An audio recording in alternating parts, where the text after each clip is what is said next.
Hey everyone, welcome back. Today we're going to crack open one of the handiest tools in your entire algebra toolbox, the point-slope form. Now I know it might sound a little technical, but I promise you it's actually one of the most intuitive ways to think about lines. So let me ask you a question. Imagine I drop you onto a giant, blank map. I give you just one coordinate, that's your starting point, and a compass direction. From just that, could you draw the entire infinitely long path you're supposed to walk? Well, that's the exact puzzle we're going to solve today. Now, that little map puzzle? It isn't just a fun brain teaser. It's a super common scenario in math.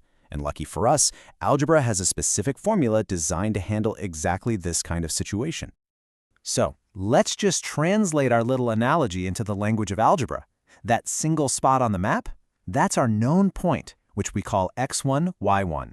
And that compass direction, how steep the path is, that's what we call the slope, and we represent it with the letter m. All right, it's time to meet the star of the show.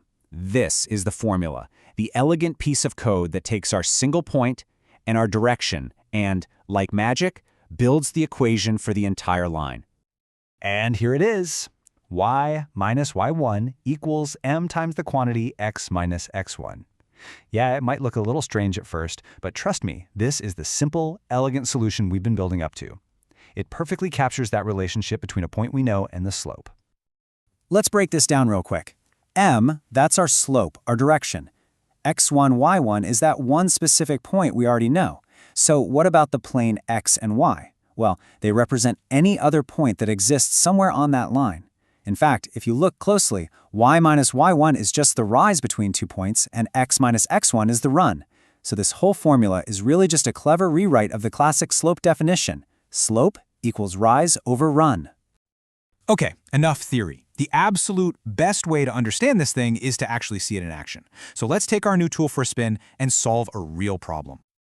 Here is our mission. We've been given our two key pieces of information: a direction, which is a slope of 3, and a specific location, the point 2, 5.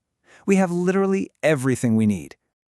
And you're not going to believe how easy this is. It's basically 3 steps. First, we identify our parts. Second, we plug them into the formula. And third, well, that's pretty much it. The main work is done right there. Let's do it together.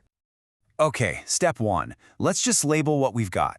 The problem says our slope, m, is 3. And our known point, x1, y1, is 2, 5. That just means our x1 is 2 and our y1 is 5. Simple enough, right? Now for the fun part. We just take these values and plug them straight into the formula template. So y1 becomes 5, m becomes 3, and x1 becomes 2. And just like that, we get our equation. Y minus 5 equals 3 times the quantity x minus 2. And believe it or not, we're done. That equation right there on the screen is the correct complete answer in point-slope form. We've successfully captured the DNA of that entire line. How easy was that? Okay, but you might be thinking, what if my homework or a test asks for the answer in a different format?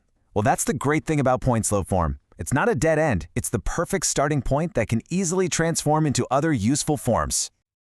So let's see how this works. We're going to take the answer we just got and convert it into a form you probably recognize instantly, the famous slope-intercept form, y equals mx plus b. The very first step is to deal with those parentheses. We just need to distribute the slope, that 3, to both the x and the negative 2 that are inside. So 3 times x gives us 3x, and 3 times negative 2 gives us negative 6. We are so close. For the final step, all we have to do is get y all by itself on one side of the equation. To get rid of that minus 5, we'll just add 5 to both sides. Over on the right, negative 6 plus 5 equals negative 1. And there we have it, y equals 3x minus 1. We've successfully changed our equation into slope-intercept form.